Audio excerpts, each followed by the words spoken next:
The first sound was not of bombs, but of tearing paper. In the small village schoolhouse, Anna Nikolaevna carefully peeled a large, colorful map of the Soviet Union from the wall. The sound was sharp, final. Outside the window, the dust of the retreating Red Army still hung over the road. Inside, the faces of her first graders were pale masks of confusion. She rolled the map into a tight cylinder, her knuckles white. She did not look at the empty desks where Yura and Sasha had sat yesterday. Their families had fled east at dawn. She placed the map into her canvas bag, atop a single loaf of black bread and her father's skinning knife. The last thing she took was her grade book. She tore out the pages of grades and attendance, leaving only the stiff cardboard cover. This empty shell of order was all she had left. 10 kilometers east, the world was noise and fire. Lieutenant Alexei Volkov crawled on his stomach through a drainage ditch choked with the sour smell of diesel and blood. His battalion was gone, vaporized by a pinpoint Stuka raid on the command post. In his ears rang not explosions, but the last severed command from the radio. Every man for himself. An officer's ultimate shame. He clutched a Tokarev pistol with 3 rounds left. His map case was empty, the maps lost or useless. He was navigating by the pillar of black smoke marking his incinerated command vehicle. He moved away from it, west, back toward the enemy, because the front line was now a ghost, and the only truth was the forest, a dark, impenetrable line on the horizon. In a barn on the outskirts of a collective farm, Pyotr Andreevich watched the German mechanics. They moved with a brisk, alien efficiency around their broken-down Opel Blitz truck. Pyotr, the chief mechanic of the farm, had been ordered to assist. His hands, black with grease, held a wrench loosely. His mind was not on the engine. It was on the canvas tarp in the truck's bed, partially loose, revealing wooden crates stenciled with a symbol he had never seen but instinctively understood. A skull over crossed bones, and below it the letters Zyklon. He felt a cold clarity, deeper than fear. This was not war for territory, this was a war of poison. As the young German corporal gestured impatiently at the fuel pump, Pyotr nodded, his face a mask of dull compliance. His wrench found not the specified bolt, but a delicate copper fuel line. He applied pressure with surgical precision, creating a hairline crack that would leak slowly, manifesting hours later, miles away. It was not sabotage for victory. It was sanitation. They found each other in the cathedral silence of the Bryansk old-growth forest. Anna found Alexei first.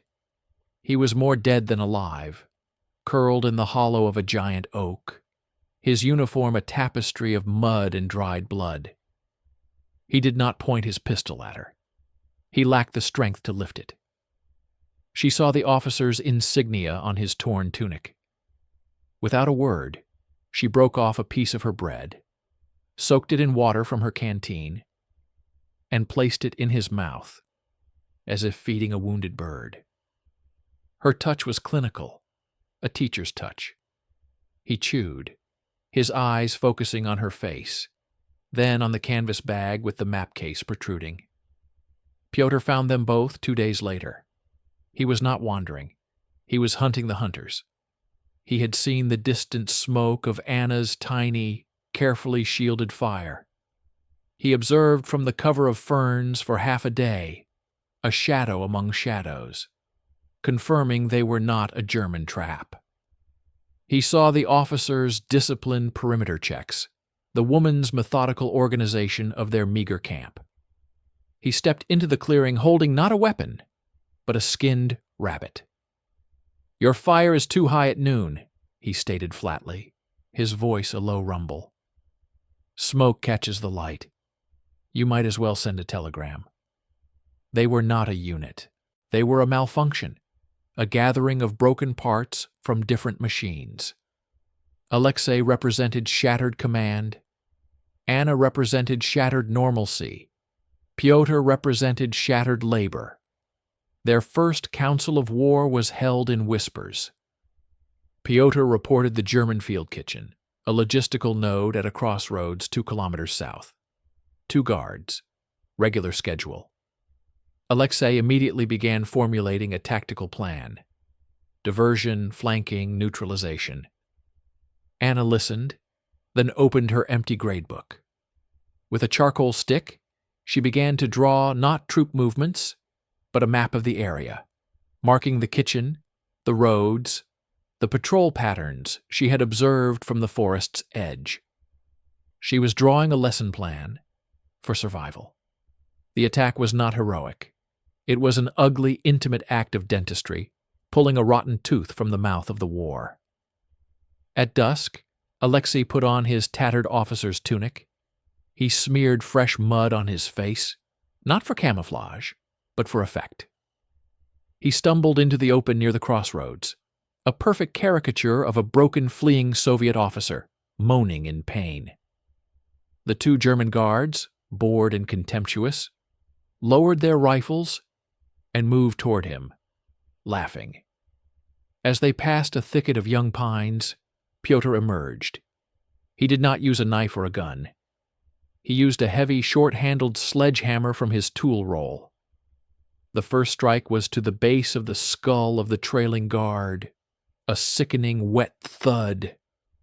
The man dropped without a sound. The second guard started to turn. Pyotr's second swing was broader, connecting with the man's temple. The sound was different, like a melon hitting stone. Anna's role was to watch the road. She hid in a drainage ditch, the smell of damp earth and rot in her nostrils. She did not see the blows. She heard them. 2 distinct, damp impacts. Her body convulsed with a dry heave. She clenched her jaw so hard her teeth ached. She did not close her eyes. She kept watching the empty road, the textbook image of a sentry seared into her mind, a lesson in atrocity. They stripped the checkpoint with silent, frantic efficiency. Canned meat, loaves of coarse German bread, a medical kit, 2 Mauser rifles, ammunition. But Pyotr went straight for the Opel truck parked nearby. He ignored the driver, who was face down in the mud by the kitchen tent, dispatched by Alexei. He tore open the back, found crates of stick grenades, boxes of ammunition, and, buried under tarps, 2 metal cans of gasoline. This was his true objective. He loaded the fuel first. Back in the deep woods, around a fire now boldly hidden in a dugout pit, they faced what they had become. Alexei cleaned the Mausers with ritualistic focus. Pyotr inventoried the grenades, his mechanic's mind categorizing them by type and fuse. Anna sat apart, hugging her knees. She opened her gradebook.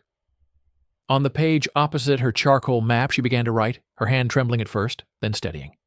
She did not write a diary entry. She wrote a list. Bread, 5 loaves. Canned meat, 8 tins. Rifle ammunition, 187 rounds. Grenades, 24. Lives taken, 3. It was her new roll call. Days bled into weeks. The forest began to populate with other ghosts. A group of 4 teenage boys from a bombed-out tractor factory appeared, skeletal and armed with a single antique hunting rifle. A woman named Galina, her village burned, found them with 2 toddlers clinging to her skirts, their eyes huge and silent. An old hunter, Fyodor, materialized one morning at the edge of the camp, as if he had always been part of the tree line. He said nothing, merely pointed at their latrine pit, then at a nearby stream, and shook his head with grave disapproval. He then led them 2 kilometers to a hidden spring. One evening, as the first hard frost glittered on the pine needles, Alexei gathered them all. Not 15 soldiers, but 15 refugees of different kinds. The broken officer, the teacher, the mechanic, the factory boys, the mother, the hunter, the children. They stood in a ragged circle. Alexei spoke, his voice carrying the ghost of parade ground command. "We are not a military unit. We are not a partisan detachment yet. We are a fact. The enemy knows we are a fact. We have two choices. We can scatter and be hunted down like rabbits. Or we can become something they cannot ignore. We must become a problem." He turned to Anna. "The map." She stepped forward, unrolling the large school map of the Soviet Union. It seemed absurdly vast, a symbol of a lost world. She laid it on the frozen moss. Alexei took a charcoal stick. He did not look at Moscow or Kiev. He looked at the tiny blank space representing the Bryansk forest. With a firm, dark line, he drew a small, rough circle around their approximate location. "This," he said, "is our territory, our first border."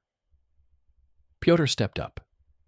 He placed one of the captured German stick grenades in the center of the drawn circle, its cold, segmented iron a stark contrast to the printed paper. "This," he grunted, "is our argument." Anna looked from the map to the faces around her, the frightened, the hardened, the resigned. She opened her grade book to a fresh page. At the top, in her clear, precise handwriting, she wrote the date. Below it, she began a new list. Citizens of the forest.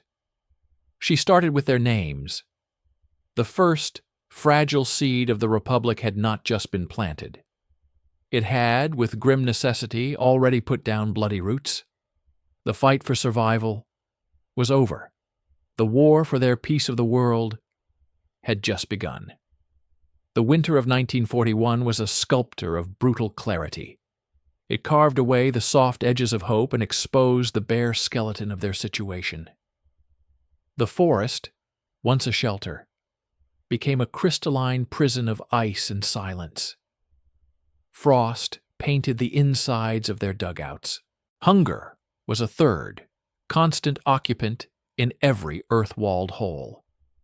The teenage boy from the tractor factory, Vasily, died not from a bullet, but from a fever that burned through him in the deep cold, his cough echoing through the pines, until it stopped abruptly, one dawn. They buried him in the frozen ground, and Pyotr hammered a rifle bullet into a piece of birchwood as a marker. No name, just a date. It was their first official death, and it demanded a new kind of order. Survival was no longer a personal endeavor. It was an engineering problem. Alexei's military mind clashed with Pyotr's practical genius and Anna's instinct for social structure. The clash became their first government. The crisis was a sack of stolen barley. A group led by one of the factory boys, Ignat, had raided a collaborator's storehouse. They returned triumphant, with frozen potatoes, the barley, and a case of tinned fish. That night, Ignat and his friends built their own fire, gorging themselves on fish and barley porridge, their laughter too loud, their bellies full, while Galina's toddlers whimpered with hunger a few dugouts away. Alexei saw it as insubordination. He strode to their fire, his authority a thin cloak over his own emaciated frame, and demanded the remaining food be handed over for communal distribution. Ignat, emboldened by full stomachs and teenage bravado, stood up. "We risked our necks for it," he spat. "We decide who gets it." For a long, tense moment, the camp held its breath. This was the fracture point. They would either splinter into rival gangs, pray for the Germans and each other, or they would become something else. Anna did not step between them. She walked past them to the dugout, where Galina sat, rocking her children. She returned with one of the empty German tins from their first raid. She placed it on a stump in the center of the main clearing. Without a word, she took the small sack of remaining barley from beside Ignat's fire and poured half of it into the tin. Then she went to Alexei's personal stash, a small pouch of hardtack he hoarded for emergencies, and poured that in too. She looked at Pyotr. He grunted, rose, and from a hidden nook produced a precious brick of salted lard, adding it to the tin. She looked at old Hunter Fyodor. He silently contributed a handful of dried mushrooms. The tin sat there, a bizarre communal offering. Anna spoke, her voice not commanding but flat, pedagogical. "This is the food bank. You take when you are on duty. You contribute when you return from a raid. The children and the sick eat from it first. This is not the army. This is our home. And in a home, you do not let the children starve." It was not a law. It was a principle demonstrated. Ignat, shamed not by force but by the collective act, dumped the rest of his barley into the tin. The forest constitution was born not from a decree but from a shared pot. This principle began to replicate itself, forming the organs of a state. Security became Pyotr's domain. He saw the camp not as a hideout, but as a defensible position. He designed an early warning system using fishing lines and empty tin cans filled with pebbles, strung through the undergrowth at knee height. He engineered deadfall traps on game trails, not to kill, but to mangle and signal. He constructed the Dymakur, a smokeless cooking pit with a network of underground clay pipes that dissipated heat and scent. His workshop, a lean-to shrouded in pine boughs, became the Republic's arsenal and factory. Here, he took dud German artillery shells and, with terrifying patience, extracted the explosives to pack into hollowed-out logs, creating the first batch of homemade landmines. He repaired weapons, not just with tools, but with parts cannibalized from sewing machines and farm implements. His rule was unspoken. Every object must have a defensive purpose. Intelligence and territory became Anna's silent purview. Her gradebook evolved into a ledger of staggering detail. One section mapped not just German positions, but the moods of local village elders, which farmer had a grudge against the occupation authorities, which policeman could be bribed with tobacco. She started a school. It was held in a dugout, the children huddled under a single German greatcoat for warmth. The alphabet was taught using the markings on captured equipment. F is for Flammenwerfer. P is for Panzer. N is for Nicht öffnen, do not open. History was the news Alexei gleaned from rare, static crackled snippets on a captured German radio. Geography was her original map, now annotated with their own symbols. Safe houses, cached supplies, observation posts. She was drawing the administrative map of an invisible country. Alexei's role crystallized as command and connection. He imposed military discipline on operations. But his greater struggle was against the paralyzing isolation. The world beyond the forest was a rumor. Were they the last ones? Was the Soviet Union still fighting? The silence from the east was a psychological weapon more crushing than winter. He began sending out scouts not just for raids but for contact. Men were sent east with a single desperate order. Find the Red Army. Tell them we are here. None returned. The forest, they realized, was an island in a hostile sea. The idea of Mainland, of Bolshaya Zemlya, became a myth they needed to believe in. The turning point came from an act of pure, unauthored defiance. Old Fyodor, who spoke little, returned from a 3-day solo reconnaissance. He said nothing, simply gestured for Alexei, Pyotr, and Anna to follow. He led them on a grueling trek to the northwestern edge of their territory, to a vast, frozen peat bog dotted with stunted pines.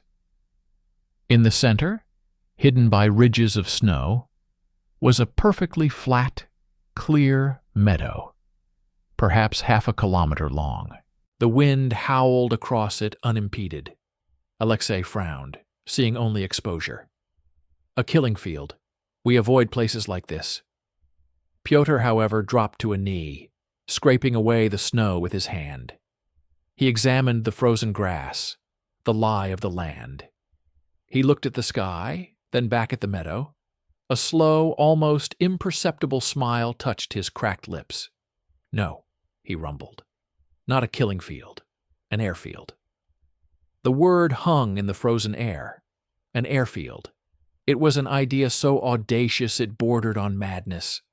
A connection not through the impenetrable German lines on the ground, but over them, through the sky. That night, in the command dugout, a larger hole reinforced with stolen timber, the three founders held their first formal state council. Anna's ledger was open. Pyotr sketched in the dirt with a stick, runway dimensions, wind direction, markers. Alexei paced, the strategic implications firing in his mind. This was no longer just about surviving or even harassing the enemy. This was about infrastructure. This was about declaring their existence to the heavens and demanding a response. We will need signal fires, Alexei stated. A code, landing patterns. We will need to secure a 10-kilometer perimeter, Pyotr added, his mind already calculating the manpower for patrols and camouflaged anti-aircraft positions. Anna wrote in her ledger. At the top of a new page, she wrote a single word, a word that transformed a meadow from a geographical feature into a state institution, Andiedi. The decision was made.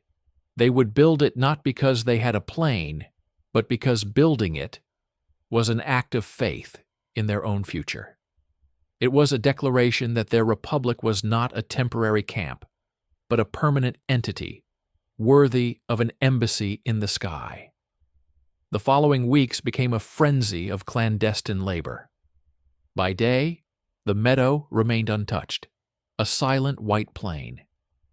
By night, squads moved in. They sawed stumps flush to the ground. They filled holes with packed snow and peat.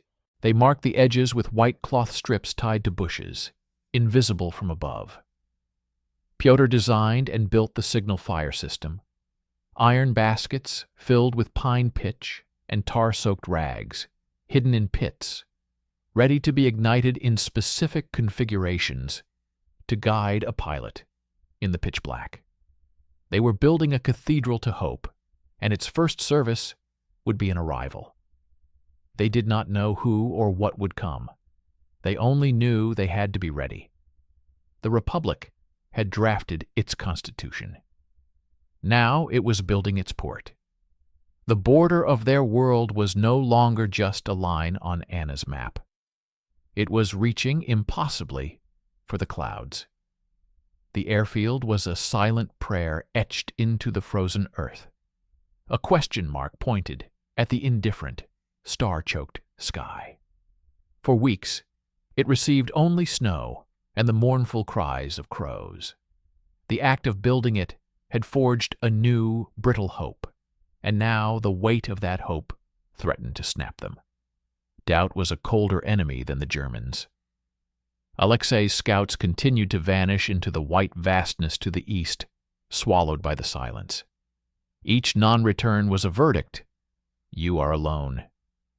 The myth of the mainland began to curdle into a dangerous fantasy. In the command dugout, the tension was a physical presence. Alexei pored over Anna's maps, his finger tracing routes that were now graves. Pyotr maintained the airfield with mechanical devotion, but his eyes, when he thought no one saw, held the hollow look of a man tending a shrine to a dead god. Anna's school lessons grew quieter. She taught the children the constellations not as myths, but as potential navigation points for ghosts. The crisis of faith found its spark in a man named Semyon, one of the factory boys.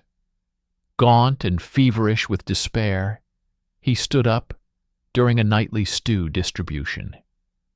"We are digging our own graves," he shouted, his voice cracking. "We polish a runway for nothing while the Germans tighten the noose. We should scatter, go deeper, just survive." A murmur of agreement rippled through the tired, hungry faces. The Republic was a week away from dissolving into a handful of terrified individuals. Alexei knew a speech would not suffice. They needed a miracle, or the definitive proof of its impossibility. He announced a new kind of operation, not a raid for food or weapons, but a raid for certainty. They would not send scouts east, they would force the mainland to signal them. The plan was born of desperation and pyromania. 30 kilometers east was a key railway bridge, a concrete and steel artery for German supplies. Its destruction would be a statement too large to ignore. If the Red Army was listening, if any Soviet intelligence apparatus was alive, they would hear that blast. They would see the disruption. They would have to investigate its source. The bridge raid was the Republic's first large-scale military operation, and it was a symphony of terror and precision. Pyotr's workshop produced the charges, a horrific concoction of TNT from dud shells, gasoline, and homemade fertilizer explosive, packed into steel milk cans. Getting them there was a 3-night nightmare of dragging sledges through blizzards, evading patrols, and lying motionless in snowdrifts as searchlights swept the fields. Anna's intelligence was flawless. She had mapped the guard rotations from the accounts of a bribed railway worker's cousin. The night of the execution was moonless and bitingly cold. Alexei led the assault team. Pyotr, with the calm of a master electrician, wired the charges to the bridge's central piers. They were not engineers. They were exterminators, planting explosives in the skeleton of a beast. The fuses were lit. The long, agonizing retreat began. They watched from a ridge 2 kilometers away. The explosion was not a single sound, but a universe of tearing. A flash illuminated the landscape in a snapshot of hell, the bridge's spine arching upward, then dissolving in a gout of fire and shattered concrete. The sound wave hit them like a physical blow, followed by the distant, musical cacophony of twisting steel. Then silence deeper than before, as if the world itself was stunned. For days they scanned the skies, listened to the German radio traffic buzzing with furious activity. But from the east, nothing. No signal.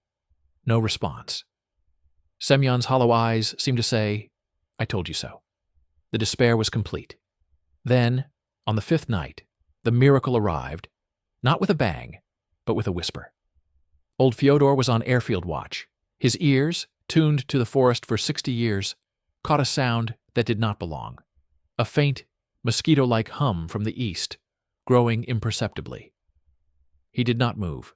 He listened. The hum deepened, became a sputtering, laboring purr.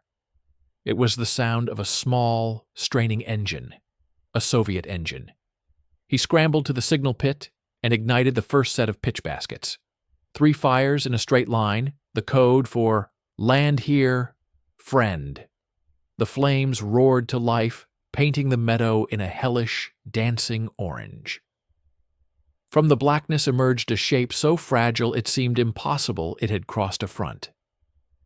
A Polikarpov U-2 biplane, a canvas and plywood relic, its wings trembling in the thermals. It circled once, a ghostly moth drawn to their flame. The entire camp, roused by the unearthly sound, watched from the tree line, hearts in their throats. The landing was a controlled crash.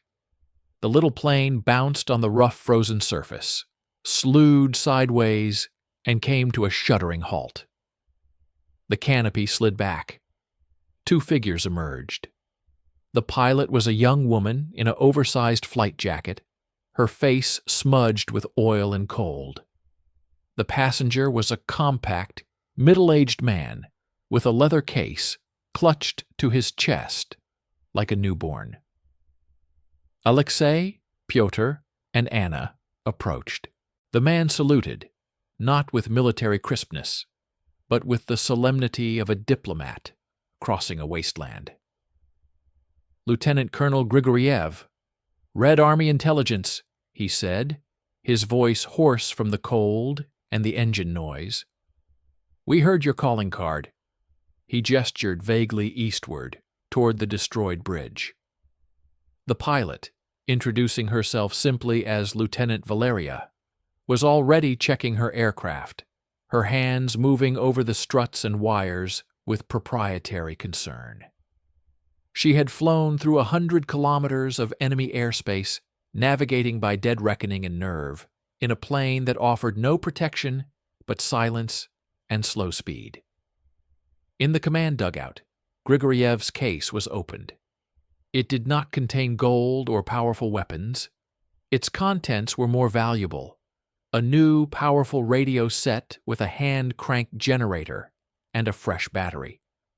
A bundle of maps with current front lines marked in precise red pencil. The first proof they had seen that the Soviet Union still stood and fought. A packet of letters for partisans from other regions, creating a sudden, breathtaking sense of a larger, invisible network. And medicine, real, manufactured sulfa drugs and morphine ampules. But the most critical cargo was intangible. Grigoriev delivered codes, frequencies, and call signs. He showed Anna how to operate the radio, how to encrypt messages. The static-filled void was now a channel. The connection was physical, fragile, but real. Before dawn, the U-2 had to leave. It was loaded with their most precious export, 7 of their most severely wounded, including a man with gangrene who would have died within days. Seeing their comrades being carefully strapped into the cramped cockpit and fuselage rigging transformed the airfield from a question into an answer. This was not just a point. It was a lifeline, a hospital exit. As Valeria primed the engine, Grigoriev took Alexei's hand. "You are not just partisans," he said, his eyes holding the 3 founders. "You are a fortress. Your task is no longer just to survive. It is to disrupt, to gather intelligence, to hold this territory. We will send you what we can. You will tell us what you see." The sputtering engine rose to a scream. The little plane, heavier now with its human cargo, lumbered down the makeshift runway, lifted sluggishly, and vanished into the pre-dawn gloom, heading back into the deadly sky. Silence returned, but it was a different silence. It was charged with purpose. In the dugout, Anna sat before the new radio. She powered it on. A green eye of a dial glowed in the gloom. She put on the headphones. Crackles and whines filled her ears, a symphony of the ether. Then carefully, she began to tap out their first encrypted message, a baptism of their new link to the world. The words were simple, military, but their meaning was cosmic. We exist. We are here. We are not alone. The thread through the front was spun, impossibly thin, vibrating with Morse code. The island republic was now an archipelago, connected by a tenuous, aerial bridge to the mainland of the war. Their isolation was over. Their strategic life had just begun. The arrival of the radio was a seismic event that reshaped the very bedrock of their existence. The crackling voice from the mainland did not just bring orders, it brought the permission to truly live, not merely survive.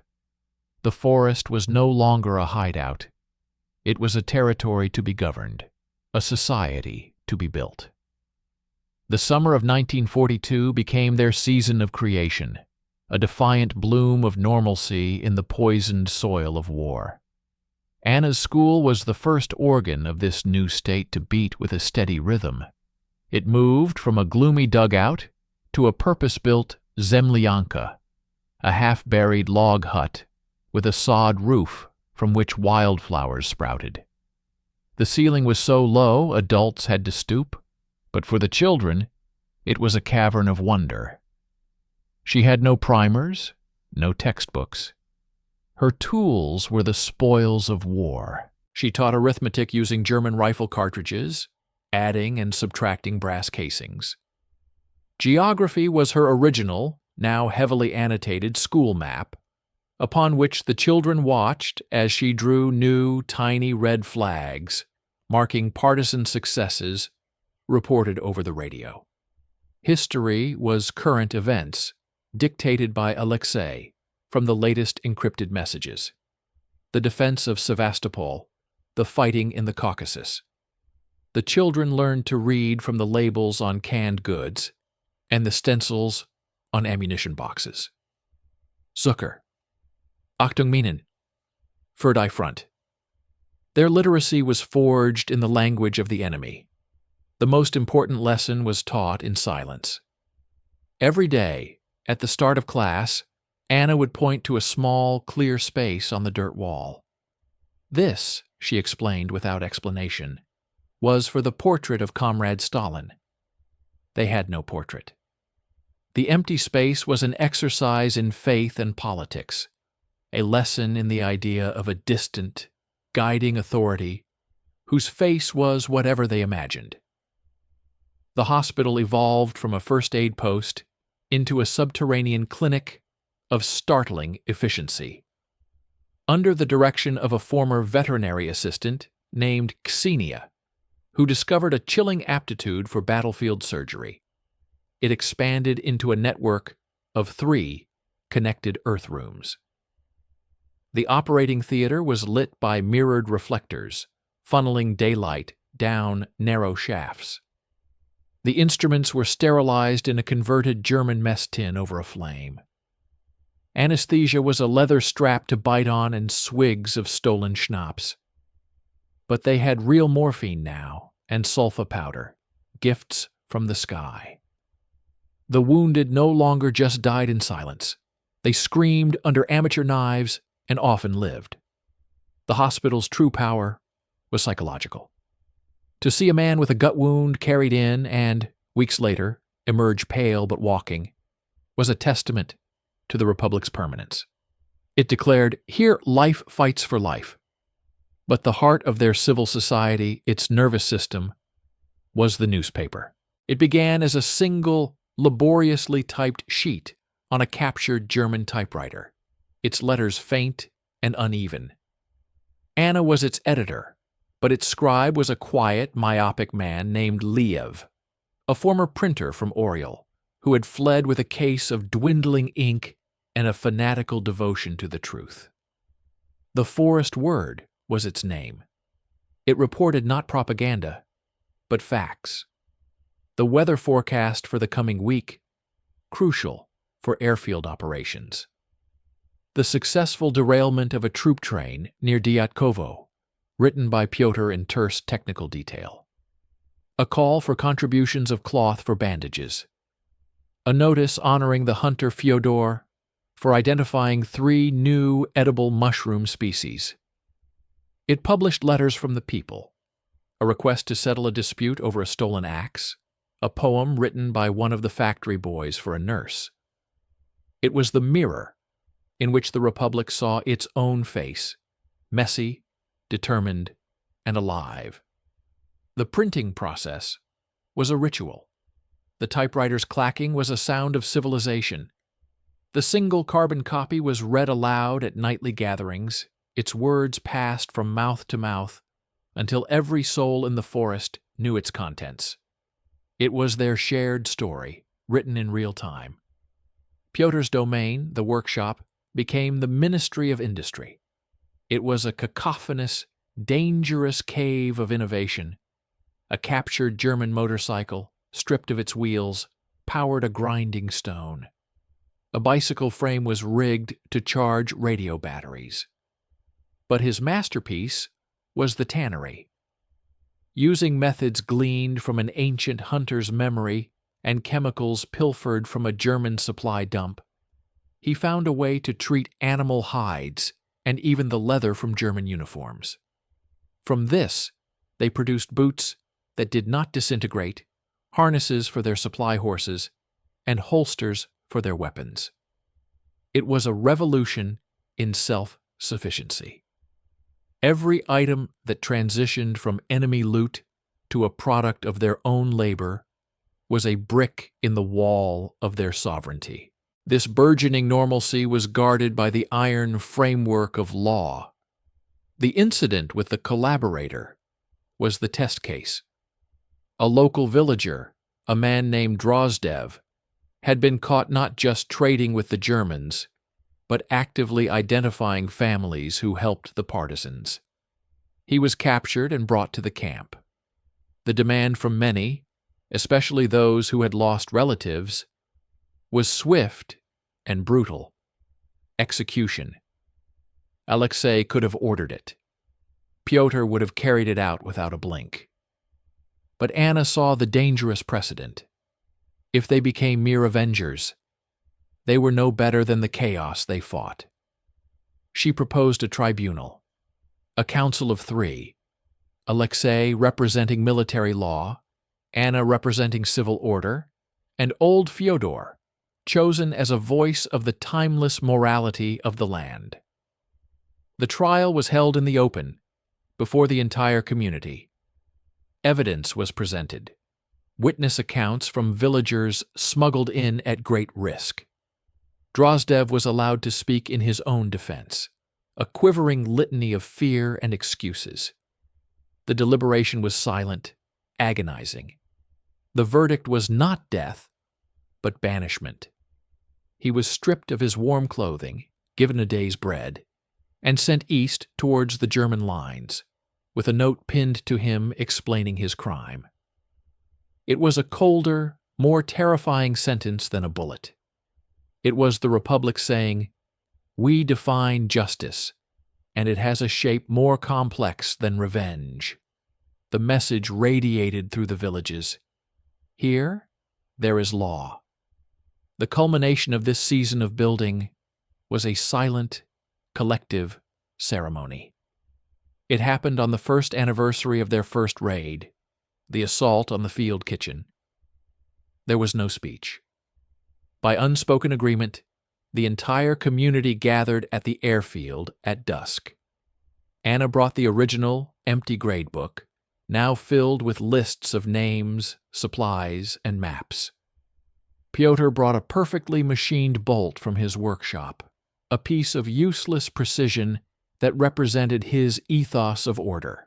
Alexei brought a single, unused rifle cartridge, the symbol of contained force.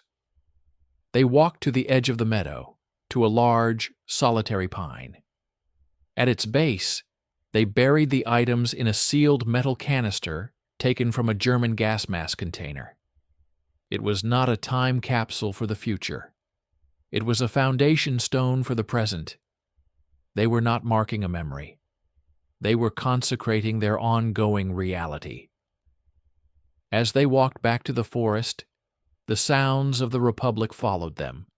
The distant clack of Lev's typewriter, the soft murmur of a lesson from the school Zemlyanka, the rhythmic scraping from Pyotr's tannery, the faint, encrypted chatter from the radio dugout speaking into the night sky. They were no longer a camp. They were an organism. They had built a world that deserved a name, and the name, whispered by the wind in the pines, and stamped on every copy of the forest word, was simply, definitively, ours. The aerial bridge became the Republic's pulsating lifeline, transforming the whispered hope of the airfield into a roaring, scheduled reality. The U-2 biplanes, flown by the night witches of the 588th Regiment and other desperate pilots, turned the sky from a barrier into a highway. This was no longer occasional miracle. It was logistics. And with logistics came a terrifying new vulnerability and a breathtaking expansion of power. The first transformation was the airfield itself. Pyotr's meadow evolved from a crude landing strip into a sophisticated camouflaged military installation. Under his direction, teams dug a network of slanting trenches, sklady, along the tree line, roofed with logs and sod. Into these hidden hangars, they could roll a U-2 in under 60 seconds after landing, making it vanish from the dawn sky. The signal fire pits were refined into a directional lighting system, using hooded kerosene lamps with colored glass, visible only from a specific approach angle. A team of teenage girls, led by one of Anna's sharpest pupils, became the airfield ground crew. They memorized the distinct sputter of the U-2's engine, and at its first distant murmur, they moved like ghosts from the woods, igniting lights, positioning guides, their faces upturned not in wonder anymore, but in professional concentration. The deliveries were a transfusion of strategic strength. Crates arrived containing not just medicine and letters, but blocks of toll, the sticky, powerful Soviet plastic explosive packaged in waxed paper, coils of pristine detonator cord, cases of Mosin Nagant ammunition that matched their rifles perfectly, a dismantled 50mm mortar with 10 rounds, a weapon of unimaginable power to them.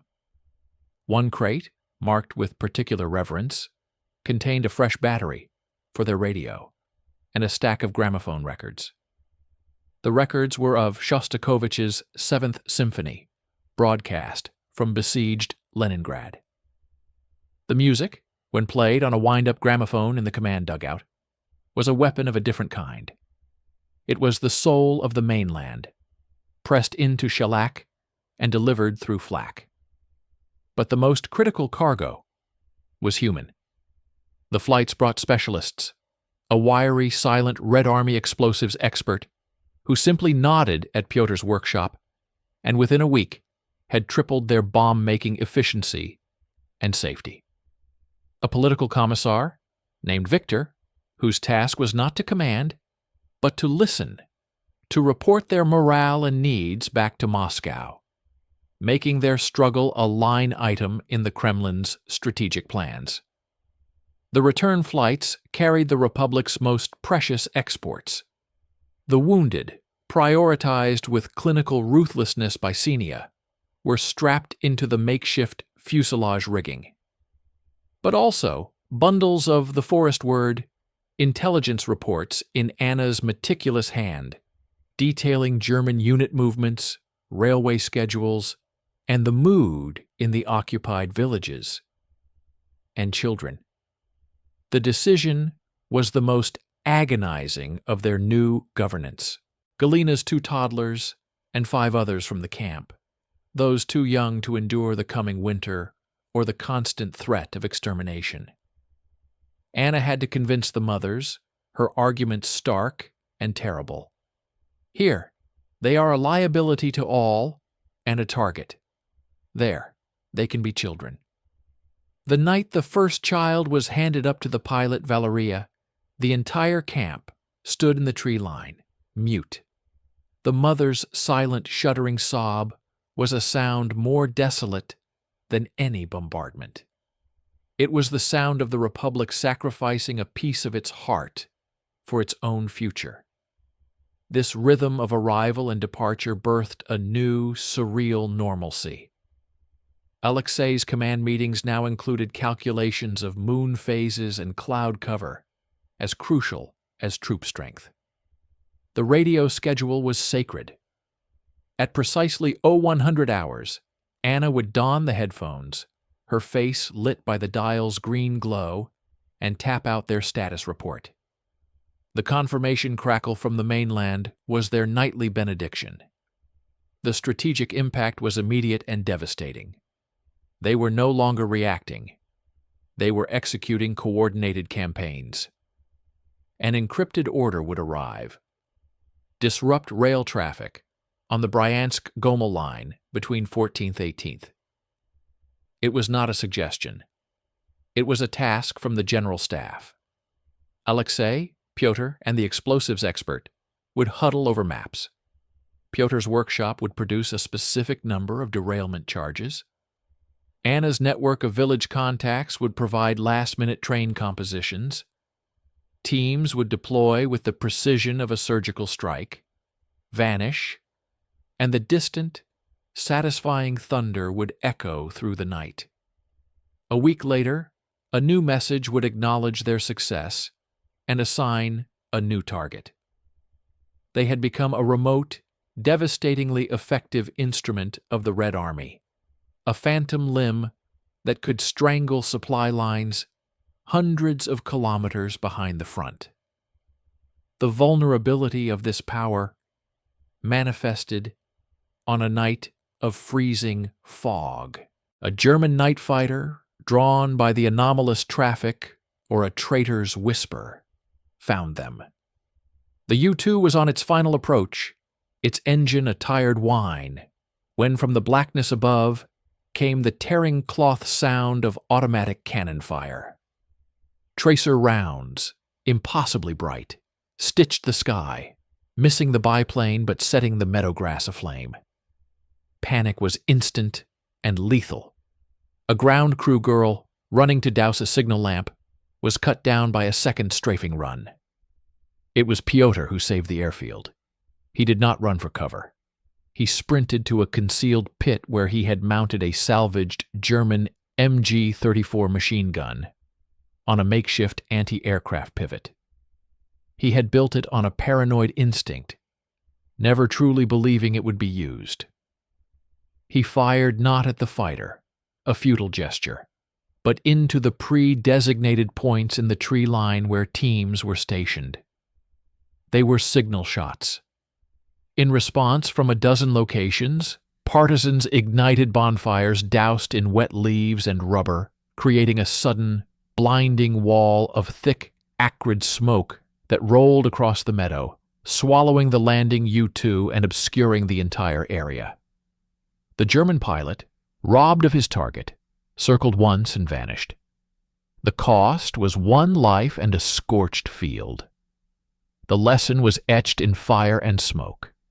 Their strength was also their greatest point of danger. The airfield was their heart, and it was exposed. In the aftermath, under the cover of the lingering smoke, the U-2 was hidden, the wounded pilot tended to, and the dead girl buried. Alexei ordered a doubling of the perimeter guard and the construction of decoy fires a kilometer away. But the true change was psychological. They had looked into the eye of the beast that hunted them from the sky, and had not blinked. They had protected their link. That night, after the adrenaline had faded, Anna sat by the radio. The scheduled transmission time passed. She was about to shut it down when the headphone crackled to life with an unscheduled personal message from Lieutenant Colonel Grigoriev on the mainland. It was not in code. It was in clear text, a profound breach of security for a simple sentence. Your light was seen. Your heart still beats. Continue. She took off the headphones and stepped outside. Above, the fog had cleared. The sky was a vast, cold tapestry of stars, indifferent and silent. But now she knew it was not empty. It was a space they had claimed, a corridor they had carved with courage and maintained with sacrifice. The wings of the Republic were not just the plywood and canvas of the U-2s. They were the will of the people who kept the fires burning in the clearing, a will that had just proven it could defy even the gods of war who hunted from the darkness. Their territory was no longer just the forest floor. It reached now into the very night itself. The whisper began in the villages. A sudden, forced politeness from the local policeman. A shortage of salt at the German-administered store. Unfamiliar faces in field gray, not at checkpoints, but moving deliberately through the woods in small, well-armed patrols, not searching for a path, but surveying, mapping. The forest itself seemed to grow quieter, the birdsong thinning. Anna's network of informants began to report not specific intelligence, but a chilling change in atmosphere. The old man who left eggs at a dead drop stopped appearing. The woman who passed messages through laundry signals hung only empty sheets on her line. A silence was closing in, thick and deliberate.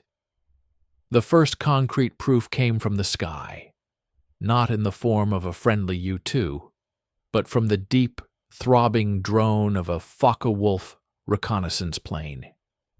It circled high above their territory for 3 consecutive days, painting their forest with its cameras. Alexei knew what it meant. They were no longer a nuisance. They were a target for eradication. The Germans were drawing a ring on a map, and they were inside it. The hammer blow was named Operation Zugvogel, migratory bird. Its goal was not to comb the forest, but to obliterate the life within it. It began not with infantry, but with fire. On a morning when the wind blew steadily from the west, they heard a new sound, the distant, mechanical cough of German incendiary shell launchers. From the perimeter, sentries watched as fiery blossoms erupted along the western and northern tree lines. Not random explosions, but a systematic line of flame. The Germans were burning them out, creating a firewall to herd them east, into a waiting killing zone of machine gun nests and artillery pre-sites. Panic, raw and visceral, threatened to unravel them. The sight of the advancing wall of smoke and the primal smell of burning pine sap triggered a flight instinct in even the bravest. A group of villagers who had recently joined them broke and ran east, screaming directly toward the suspected trap. They were mowed down by unseen gunfire within minutes, their cries abruptly silenced. A grim confirmation of the ring's integrity. This was the moment the Republic faced its ultimate test. It was no longer about fighting the enemy. It was about the survival of the idea itself. Alexei, his face streaked with soot from the advancing fire, made a brutal, calculated decision. They would not flee east. They would not scatter. They would contract. They would defend the heart. Pyotr's engineering genius shifted from production to apocalyptic defense. He designed a system of false retreats, abandoned campsites littered with booby-trapped supplies, a delayed action grenade in a cookpot, a pressure-triggered mine under a bed of leaves. He rerouted streams to create muddy quagmires in narrow valleys, channeling German assault groups into kill zones pre-targeted by their single, precious mortar. The airfield became the epicenter of the defense. The runway was scarred with hastily dug trenches and studded with porcupines, sharpened logs angled to gut landing aircraft, a clear message that this piece of sky was now closed, even to friends. The hospital faced its darkest hour. Senia ordered the movable patients deeper into the swamp to a pre-prepared bog hideout. For the 6 who could not be moved, 2 with amputations, 3 with gangrenous wounds, 1 delirious with typhus, she made a choice of terrifying compassion.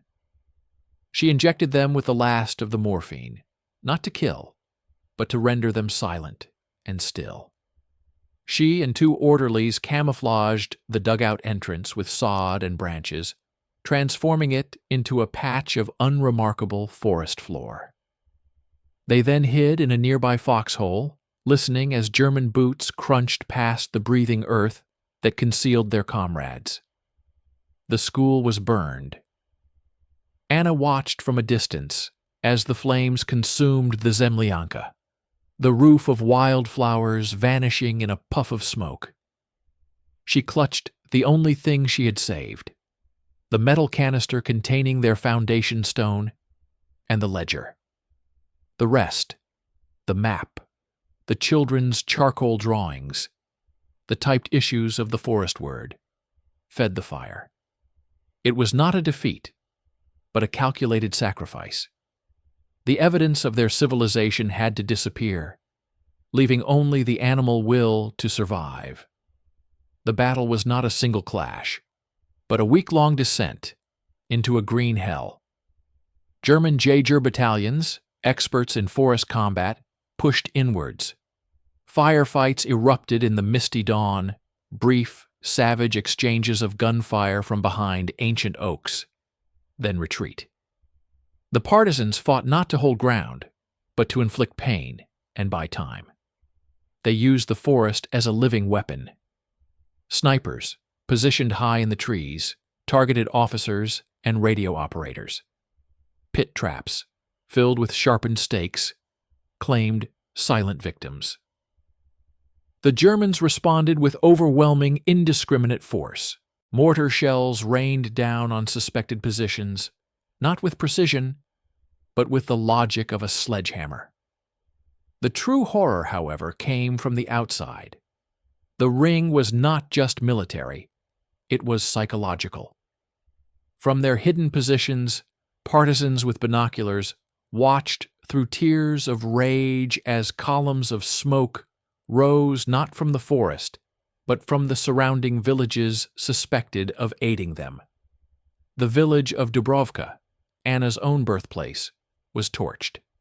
The inhabitants, old men, women, children, were herded into the church, and the doors were bolted from the outside. The sound of the flames and the screams carried on the wind for miles, a dreadful sermon meant to break their will. It was a message written in fire and flesh. Your existence is a death sentence for those you love. It nearly worked. A profound, crippling guilt settled over the camp. Were they protecting a dream worth this price? The silence in the swamp hideouts was heavy with doubt. The turning point came from old Fyodor. He had been scouting the tightening ring, moving like a shadow through the German lines. He returned one night, his face grim. He reported not on enemy positions, but on a geographical anomaly. To the south, the Germans had relied on a deep, swift river as a natural barrier in their ring. But the autumn had been dry. The water level was lower than anyone had anticipated. There was a ford, a place of slippery rocks and chest-deep water, but passable. It was not unguarded, but the guard was complacent, believing the river itself was their ally. It was a thread of hope, fine as a spider's silk. Alexei, Pyotr, and Anna made the decision in the dead of night. They would not try to break the ring with force. They would slip through a crack in its logic. The evacuation was an exercise in silent agony. They moved in single file, the wounded carried on makeshift stretchers that bit into the bearers' shoulders. They smeared themselves with mud to kill their scent and mask their shape. They approached the river, the sound of the water masking their sloshing steps. The German sentry post was a dark lump on the far bank. Pyotr and 2 others, masters of the silent kill, slipped into the icy water, disappearing beneath the surface for agonizingly long periods, emerging only for stifled breaths. The sentries died without a sound, their throats cut as they peered at the seemingly impassable river. One by one, the Republic crossed. The cold water stole their breath, numbed their limbs, but they pushed through. Anna held the metal canister and ledger above her head, the icy water soaking her to the chest. A child slipped from a stretcher, and for a heart-stopping moment was swept away before being grabbed by a bearer. They emerged on the far bank, shivering, dripping, but alive. They vanished into the forest on the other side, a forest now outside the ring. They did not celebrate. They marched deeper, to a prearranged fallback position, a series of deep, forgotten caves known only to Fyodor. As the dawn broke, they could hear, far behind them, the distant crump of mortar fire as the Germans shelled their old, empty encampments. The ring had closed on a ghost. Huddled in the dank cave, lit by a single shuttered lantern, they took stock. They had lost 19 people. They had lost their school, their airfield, their workshops. They were soaked, exhausted, and haunted. But they had not lost the core. They had not lost the radio, smuggled across in its waterproof casing. They had not lost the ledger, the record of their existence. They had not lost the canister with their foundation stone.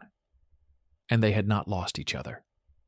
Alexei looked around at the shivering, determined faces in the cave, the teacher, the mechanic, the hunter, the nurse, the printer.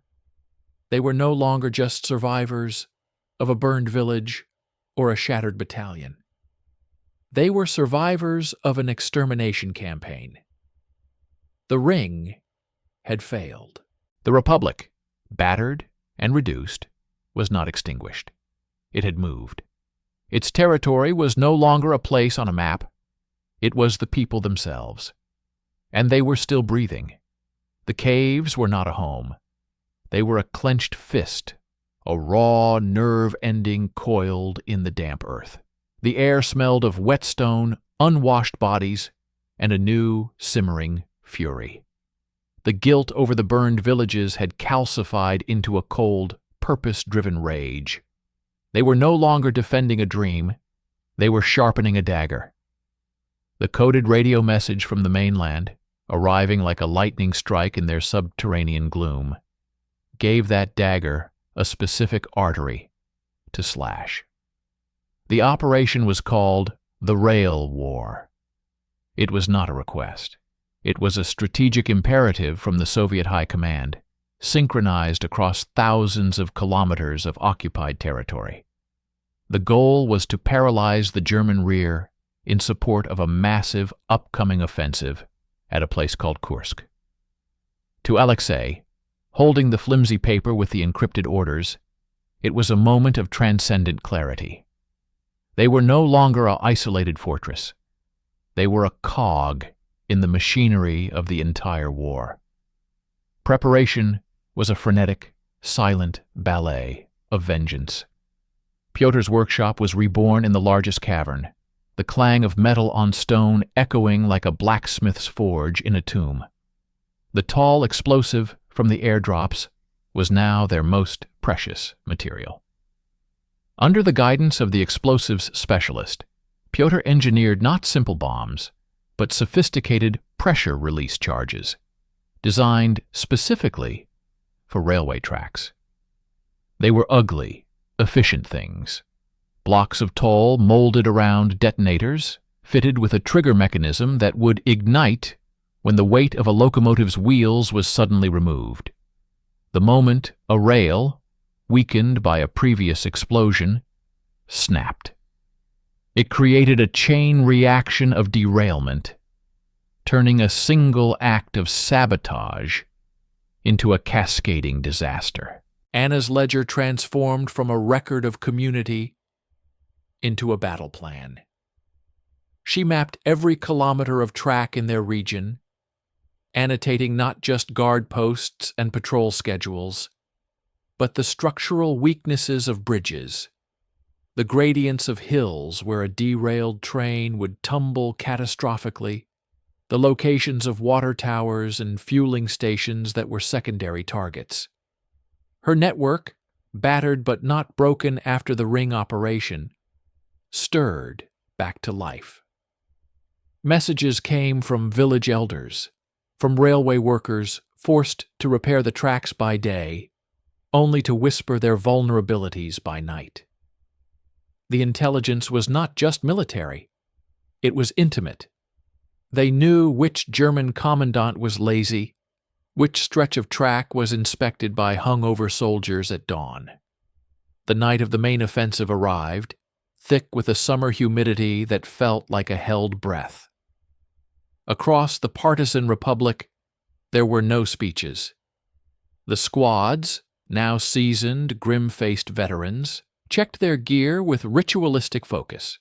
They painted their faces with ash and mud.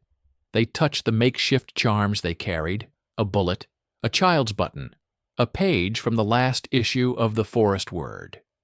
This was not a raid. It was an exorcism. Alexei led the primary team to a critical junction near Bryansk. It was a heavily guarded concrete bridge over a shallow ravine. Their objective was not to destroy it, but to cripple it so precisely that it would bottle up traffic for days. The approach was a masterclass in terror.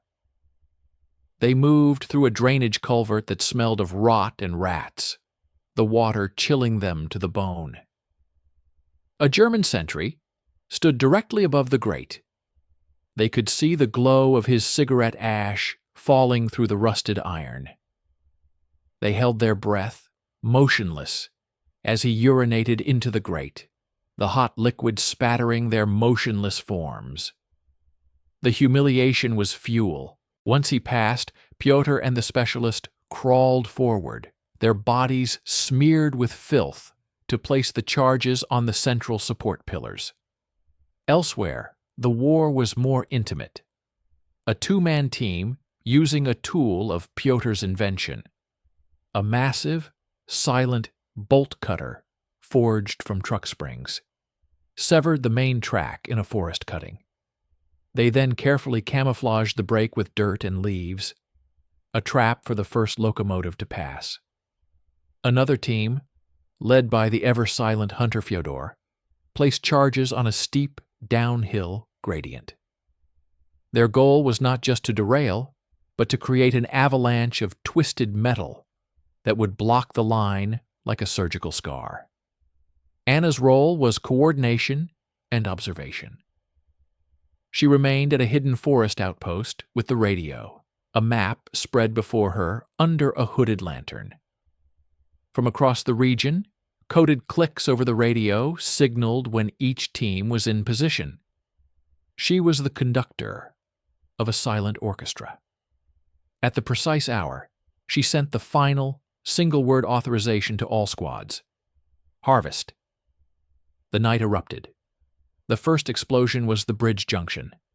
A deep, throaty roar that sent a pillar of flame and concrete dust into the sky, illuminating the landscape in a stark, momentary daylight. The sound was still rolling across the fields when the next blast echoed, then another and another. To Anna, listening with her eyes closed, it was a symphony of destruction, each blast a note in a chord of long-delayed justice. In the distance, they saw the sudden, violent, orange flower of a fuel tanker, catching fire, followed by secondary explosions that walked down the line of a stationary train like a string of demonic firecrackers. The chaos they unleashed was beyond their expectations. A derailed ammunition train near Navlia lit up the horizon for hours, the fireworks of its dying cargo painting the clouds in hellish hues. German radio traffic, which they monitored, descended into panicked, screaming static. The carefully timed schedule of the Ostfront supply lines was torn to shreds. Reinforcements rushing towards Kursk found themselves stranded at broken junctions, trapped in endless queues of snarled metal. In the days that followed, the proof of their success was written in the sky. The reconnaissance planes returned, but not to hunt them. They circled endlessly over the scarred railway lines, documenting the disaster. More tellingly, the air over their old territory was empty of German bombers heading east. They had choked the artery. The psychological shift within the Republic was profound. The faces that returned to the caves, streaked with soot and exhaustion, held a new expression. Not the haunted look of the survivor, but the weary, satisfied gaze of the craftsman who has completed a monumental task. They had moved from the defensive to the strategically decisive. They were no longer a beleaguered state. They were a combatant army that had just won a major campaign. The message from the mainland this time was not just an acknowledgement, it was a commendation. It named their unit specifically, cited their body count of derailed trains, and destroyed infrastructure. It was a dry military summary that, to them, read like epic poetry. It concluded with new orders, but these orders came with a prefix they had never seen before. At your discretion, based on local conditions. It was a grant of autonomy, of trust. They had graduated. Pyotr sat in the cave, cleaning his tools not of mud, but of the grease and chemical residue from the explosives. He was already sketching ideas for magnetic mines that could be placed directly on moving train carriages. Anna updated her ledger, her maps now a spider web of destroyed lines and new potential targets. Alexei stood at the cave mouth, watching the sunrise. The distant faint rumble he heard was no longer the front. It was, he was sure, the great offensive at Kursk, rolling forward on tracks they had cleared by breaking the ones behind the enemy. They had not just fought back, they had changed the geography of the war. Their republic had stretched its will across the landscape, bending steel and twisting fate. The forest was still their home, but their battlefield was now the entire German rear. They had become a permanent, bleeding wound in the side of the beast, and with every ounce of tall and every inch of severed rail, they were making it bleed out. The summer of 1943 bled into autumn, and the forest held its breath. It was a different silence now. Not the quiet of isolation, but the suspended hush between the final note of an anthem and the thunder of applause. The distant thunder from the east, which had been a constant low-grade rumble for years, began to change. It crystallized. It gained texture. It was no longer a weather event. It was the precise rolling timpani of a massive artillery barrage, growing closer by imperceptible degrees each day. The ground itself began to whisper it through the roots of the ancient pines. The mainland was coming. A new, almost electric tension charged the Republic. The frantic industry of the rail war gave way to a different kind of preparation. The meticulous readiness of a host about to greet liberators. Anna's ledger shifted focus once more. Her maps now detailed the immediate German dispositions, not for sabotage, but for the final, decisive strikes. She catalogued ammunition dumps, field command posts, communication lines, targets whose destruction would not just harass, but directly open a path for the advancing Red Army. Her network of villagers, their faces now etched with a fragile, daring hope, provided real-time reports of German panic.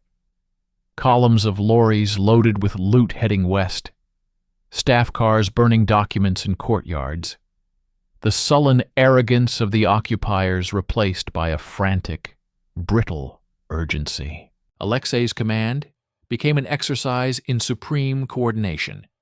Encrypted orders from the front were now explicit and immediate. Prevent destruction of bridge at grid 7489 ahead of Third Army advance. Harass retreating column on Highway P-124 from 0600 tomorrow. They were no longer a remote instrument. They were the spear tip's guiding hand. The Republic's fighters, hardened by the ring and vindicated by the rail war, moved with the cold precision of surgeons. They ambushed retreating scouts, not just to kill, but to capture maps and code books. They cut telephone lines and then ambushed the repair teams. They became ghosts that materialized only to slice a specific tendon in the German war machine, then dissolve back into the trees. Pyotr's final masterpiece was not a weapon of destruction, but one of preservation. A German order was intercepted. A detailed plan to demolish the massive concrete rail bridge over the Desna River, a vital artery for the Soviet advance. The charges were already set. A full company guarded it. A direct assault was suicide. Pyotr's solution was a work of malicious genius. Using the last of the tall and components from a captured German field radio, he built a series of remote detonated charges. But these were not placed on the bridge. Over 3 terrifying nights, his team placed them on the upstream support pillars of a secondary wooden footbridge a kilometer away. At the precise moment a Soviet reconnaissance plane was scheduled to pass, a detail coordinated over the radio, Pyotr detonated his charges. The footbridge collapsed spectacularly into the river. The German commander at the main bridge, seeing the explosion and the Soviet plane, assumed his demolition orders had been preemptively triggered by partisans. In a panic, believing the main bridge was next, he ordered a full, immediate retreat to avoid being trapped by a collapsing structure. The partisans watched from hiding as the German engineers fled, leaving the main bridge's demolition wires uncut and intact. Pyotr's team then walked calmly onto the silent bridge and defused the real charges. They held the bridge not with guns, but with a lie made of physics and psychology. The morning of convergence dawned with a low, iron sky. The artillery rumble was now a continuous, earth-shaking growl, so close they could distinguish the calibers. The air tasted of spent cordite and wet autumn leaves. Alexei gathered the entire Republic, fighters, medics, teachers, cooks, on a wooded hill overlooking the eastern approach. They were a ragged, magnificent army in patched German uniforms, homespun wool, and boots repaired a dozen times. They were gaunt, many bore scars, but they stood straight. They did not have to wait long. From the tree line across the wide field, a figure emerged. Then another. Not the stealthy shapes of partisans, but the deliberate, advancing forms of regular soldiers. Red Army scouts, in khaki greatcoats and padded jackets, their PPSH submachine guns at the ready, moving in a textbook reconnaissance wedge. They had reached the edge of the world the Republic had built. Alexei stepped out into the open field alone. He wore the only complete uniform he possessed, his threadbare, stained lieutenant's tunic, the insignia still faintly visible. He carried no weapon. He raised his hands, empty palms forward. The lead Soviet scout, a young sergeant with the exhausted eyes of a veteran, sighted his weapon directly at Alexei's chest. The distance between them was a chasm of 2 wars, the war of the front and the war of the forest. Alexei spoke, his voice carrying across the silent field, giving the prearranged password. "We have been expecting you from the mainland."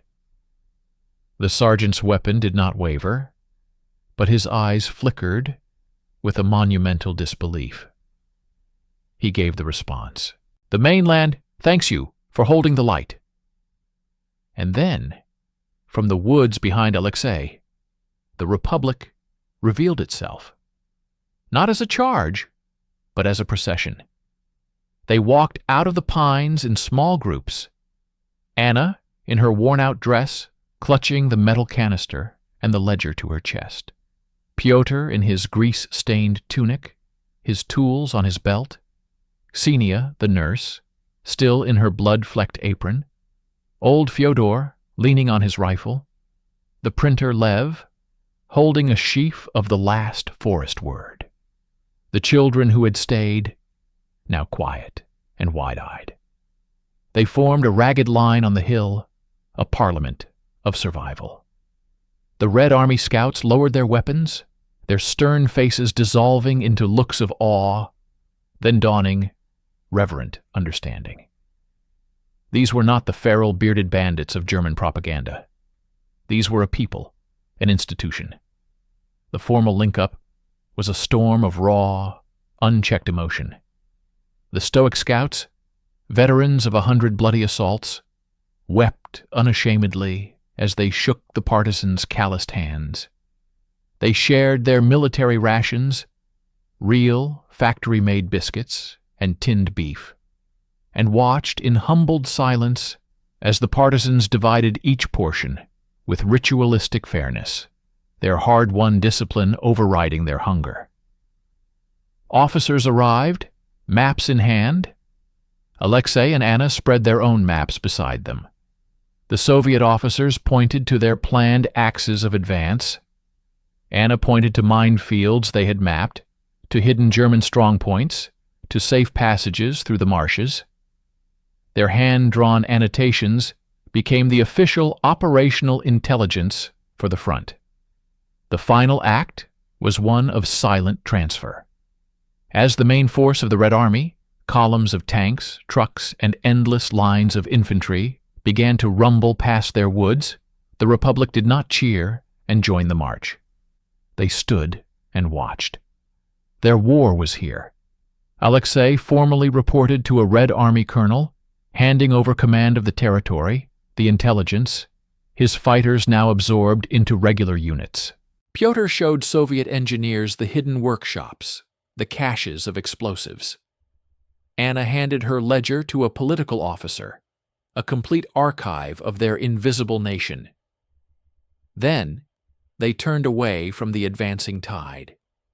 They walked back, not to the caves, but to the clearing that had once held their school. The ground was still scorched from the fire. Without a word, they began to clear the debris. They were not rebuilding. They were laying a cornerstone for memory. Pyotr dug a deep hole. Anna placed the original sealed metal canister, their foundation stone of the empty gradebook, the bolt, the cartridge, inside. They covered it over, marking the spot with a simple, smooth stone from the river. The Republic had fulfilled its covenant. It had held the light. It had carved a space for life behind the lines of death. And in doing so, it had helped bend the line of the front until it finally, triumphantly, passed over them. The state they had built did not vanish. It dissolved, its essence flowing into the advancing army, its story etched into the scars on the land and the silence of the rebuilt villages.